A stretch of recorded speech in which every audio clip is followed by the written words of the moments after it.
D P O صاحب نے کچھ ناجوازگیاں ایسی کیں جس میں کچھ پوسٹنگز ٹرانسفرز، پھر ایک خاتون کو جلال پور بھٹیاں ایس ایچ او لگایا گیا، اس کی نسبت بھی بہت گفتگو سننے کو ملی،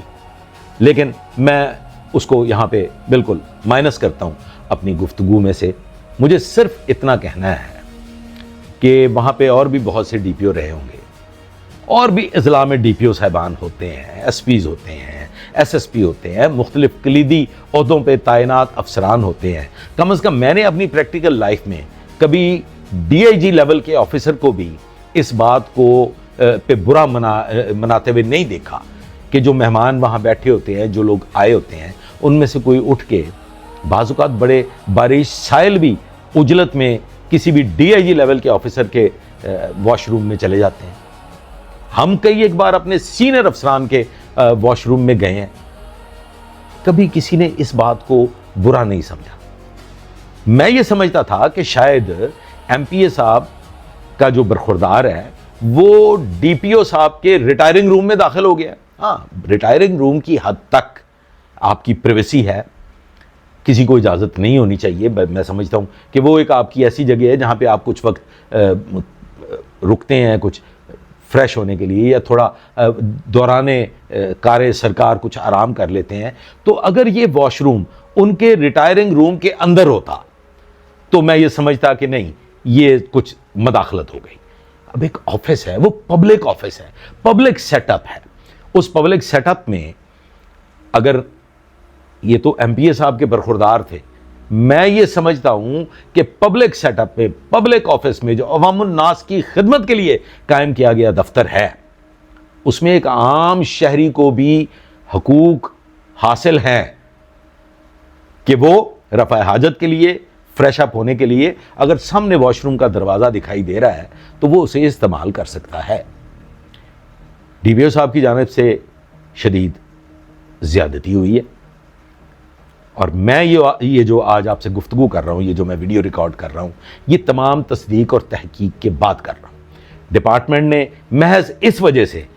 کہ ڈی پی او صاحب کی ایک ایم پی اے کے برخوردار سے تلخی ہوئی، اس کو بنیاد بنا کے یہ ٹرانسفر نہیں کی۔ ڈی پی او صاحب آج وہاں پہ ڈی پی او نہیں ہے، ان سے پہلے بھی کئی ڈی پی او آئے، کئی ڈی پی او چلے گئے۔ انسپیکٹر جنرل پولیس پنجاب نے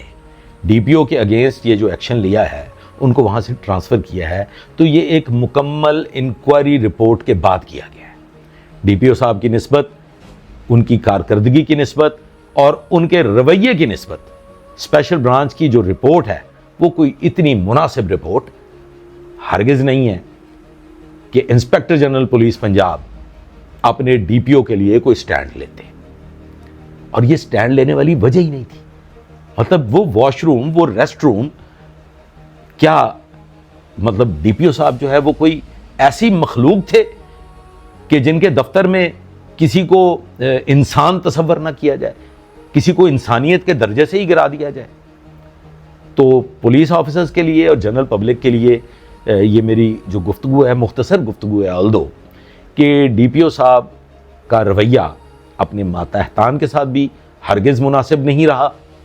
ڈی پی او صاحب کا رویہ وہاں کی جنرل پبلک کے لیے بھی کوئی مناسب نہیں رہا۔ ڈی پی او صاحب کی نسبت جو خبریں مجھے ملی ہیں وہ ناقابل بیان ہیں، میں ان کو آپ کے ساتھ ڈسکس ہی نہیں کر سکتا۔ تو بڑا ہی احسن اقدام، بڑا مناسب فیصلہ انسپیکٹر جنرل پولیس پنجاب کی جانب سے با اجازت chief minister Punjab D P O صاحب کو ٹرانسفر کیا گیا ہے، اور میں امید کرتا ہوں کہ اس واقعے کو لے کے کوئی مطلب ہارٹ برننگ نہیں ہونی چاہیے پولیس ڈپارٹمنٹ میں، نہ ہی اس کو انسلٹ محسوس کرنا چاہیے، بلکہ اپنے رویوں میں، اپنے طرز عمل میں بہتری لانے کی کوشش کرنی چاہیے کہ پولیس عوام کی خدمت کے لیے قائم کیا گیا ایک ادارہ ہے، یہ پبلک سرونٹ ہوا کرتے ہیں، عوام الناس جو ٹیکس گزار عوام الناس ہیں ان کے ٹیکس سے ان کی تنخواہیں دی جاتی ہیں، ان کے لیے لیوش دفاتر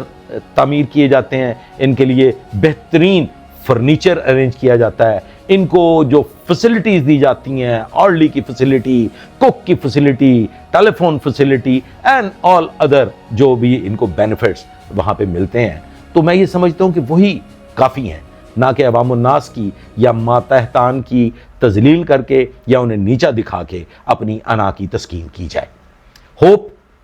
میری یہ مختصر گفتگو ڈی پی او کامران حمید صاحب کی نسبت آپ لوگوں کی سمجھ میں آ گئی ہوگی۔ تو فیڈ بیک میں کمنٹس میں بتائیے گا کہ آپ کو میری کیا بات سمجھ میں آئی، اور یہ جو پیغام میں دینا چاہتا تھا کیا مثبت انداز میں، درست انداز میں نے آپ لوگوں تک پہنچا دیا۔ خدا را میرے چینل کو سبسکرائب بھی کر لیجئے، کیونکہ میں یہ دیکھ رہا ہوں کہ 80% لوگ آج بھی جو میری ویڈیوز دیکھ رہے ہیں انہوں نے چینل کو سبسکرائب نہیں کیا ہوا۔ تو جناب والا چینل کو سبسکرائب کریں گے، آپ کا وقت ضائع نہیں ہوگا ہرگز، ایک کلک کرنا ہے آپ نے اور چینل سبسکرائب ہو جانا ہے۔ میری ویڈیو کو شیئر بھی کیا کیجئے، دعا بھی کیا کیجئے کہ اللہ تعالیٰ مجھے توفیق دے، ہمت دے کہ میں آپ سے بہترین گفتگو کر سکوں۔ اس کے ساتھ دیجئے اجازت، اللہ حافظ۔